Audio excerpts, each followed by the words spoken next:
This video is not intended to encourage or glorify any kind of drug use. The sole purpose of these videos is to educate you on the dangers of what these substances can do to you. Please do not do any of the acts mentioned in this video. I repeat, do not do any of the acts mentioned in this video.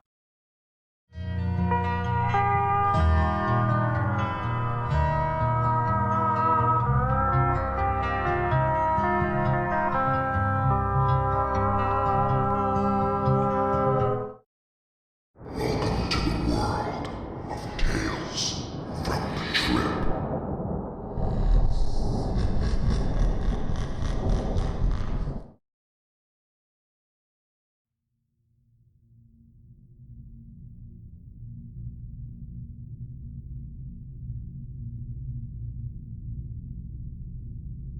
I'll start with some background. I began taking nicotine pouches, on brand, when I was sleeping with a coworker old enough to buy them in the region which I live. Having heard about recent changes allowing shops to carry THC products, I took her to one of these businesses where she bought me my first of many disposable carts. I don't remember the brand or strain. Not that it matters, because I had a feeling it was garbage just off of the 5.5 grams of wax in the disposable device, despite the brand. I recall distinctly my first experience smoking the cart when I got home that night. This was my first time when I really expected to get intoxicated off of weed, having taken a few low milligram edibles and only tiny rips off of dab pens in my life. I went outside close to midnight once everyone was asleep and immediately took a few short puffs. I was coughing immensely from relatively small hits, which I thought at the time was to be expected from carts, but my more recent experiences have shown me otherwise. I got caught smoking bud by my mom a few weeks later after having her spend the night at my house when nobody was around. I gave up all my nicotine, the cart, and the rest of the weed, staying clean off of carts for unfortunately the longest period of time since. And fuck, I wish I had never picked them back up. About a month later, I began hanging out with my best friend and his cousins, whose vapes I would always hit whenever we went anywhere. When one of his cousins, M, brought with him a Puff LA brand cart, I was eager to hit it. I knew I wanted to smoke again because of a recent stretch of depression and inactivity in my sobriety, paired with the urge just to get high again. I would hit his cart only a little bit, making sure to not smoke enough for my eyes to become bloodshot to disguise myself from my family. Only after maybe the third time me and M hung out would he offer to get me one of my own. I had been hoping he would offer the first time we smoked because I know the feeling of asking someone who doesn't deal to sell you something. A week later, he had gotten it for me, but charged me $60 for a 2-gram cart. His overpriced deals would soon be what I just had to deal with. After a while of getting high and staying up until 3 a.m., school was starting for me. My smoking had helped me build friendships, and even though they were artificial, the companionship was something that only drove me to smoke more. I would get high every day when I woke up, on the way to school, during lunch, after school again, after work, and I would keep the high going until I fell asleep. As you can imagine, this routine of me not giving half a shit about my education drove my future into the ground. I failed out of both my college classes that I was so inspired to excel in just 4 months prior. This only lasted about the month of September when I began thinking smarter and went on my first tolerance break. The term tea break is not very accurate, however, because I took shrooms a few times, smoking carts each time. But after only 3 weeks, I figured it was time I had broken the routine and that I could get high again if I restricted myself to nights. But, in part because of me learning nothing in the previous month and my mental state not allowing me to concentrate on anything, I gave up on trying in school and cheated my way through each class of mine. Fast forward to December, the day before a 2-week winter break, and also the day I was relying on my weed guy to get me an authentic Ace Ultra. He told me he was getting them that day, but upon him getting scammed, they obviously never came. However, he had posted on his story trying to immediately push 20 counterfeit Muha meds, wanting not a cent more than $50 for all of them. It was the following decision I made that has led me to the augmented reality I live in today. Accepting the deal, paying with the last $50 in my pocket, I didn't even wait to get home. I reached for a cart from the bag he had given me. They each had boxes that said 2024, and they were quite obviously fake. Even still, I tore open the first and took small hits to not cough as violently. The experience I had from this was a mind-numbing high, somewhat red eyes, and the worst coughing fit of my life. I liked the effects despite the downsides, however, and figured the carts were just shitty distillate, contaminated with pesticides and nothing else. I knew how bad it had been to smoke pesticides, but the reality of these carts, as I would discover, was much more grim. Over Christmas break, I would get blasted every single day, all day. I also began to set up deals hoping to make some money off of these carts, just because 20 all for myself was a waste of an opportunity.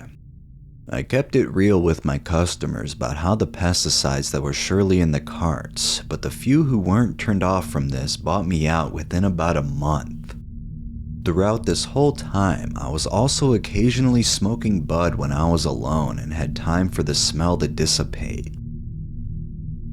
Somewhere along the line, maybe 2 weeks into everyday use, I began to notice minor closed-eye visuals that made me feel like I was dreaming. I would have a routine each night of taking many large hits, listening to music, hitting my vape, and laying there in damn near a trance. At first, I believed this to be related to the 50 mg sertraline and 125 mg hydroxyzine I take daily, but those came and went, and the visuals stayed as I continued to smoke. When faced with the 5-day voyage to LA with my family, I knew I had to leave the carts behind while I was gone.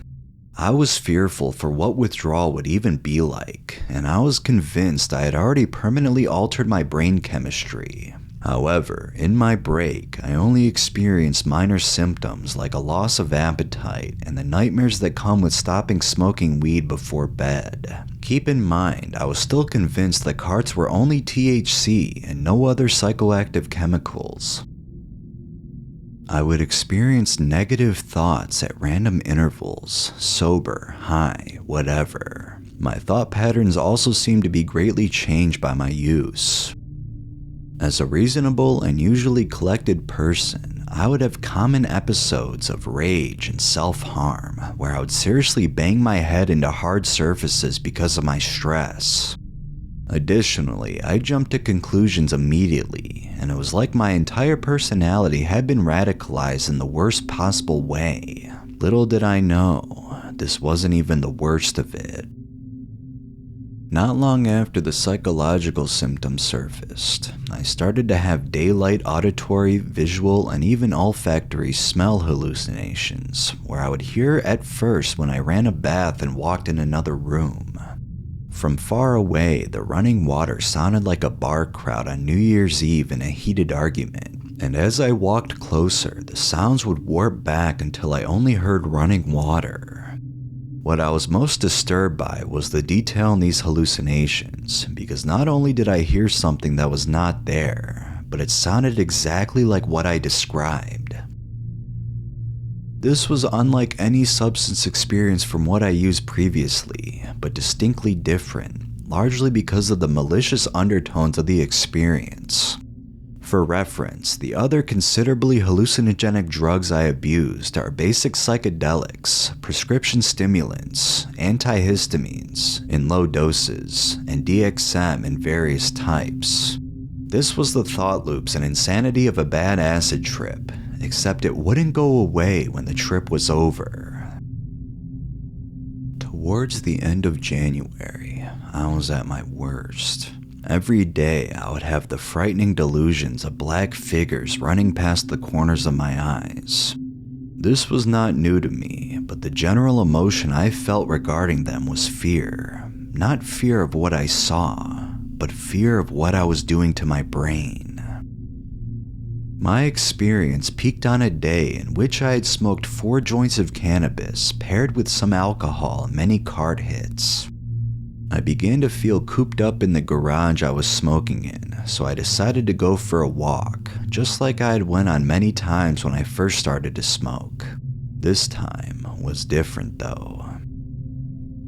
For context, I live in a healthy forested area with my walkway covered in overhanging trees, almost like arches at times when weighed down by the snow. As I went on, the trees began to somehow get closer to me from all directions, directions I cannot explain, directions that things don't move on Earth. I had my suspicions earlier, but in this moment, I knew I had been laced. I ran back to my house, grabbed my carts, and threw them into the woods, deep enough for me not to see where they had landed. I showered for over an hour, desperately trying to wash the filth of what I'd been doing out of me. It was only a week ago from today when I came to that realization, and I've since been feeling better. While my sobriety has given me severe depression, headaches, anxiety, and the aforementioned nightmares, I can positively say my physical health was not permanently affected from my use. Mentally, many of the angry and delirious episodes have went away, or at least been reduced to what I went through before ever smoking fake carts. In the end, I'm only grateful I could put the carts down before spice could really have an impact on me.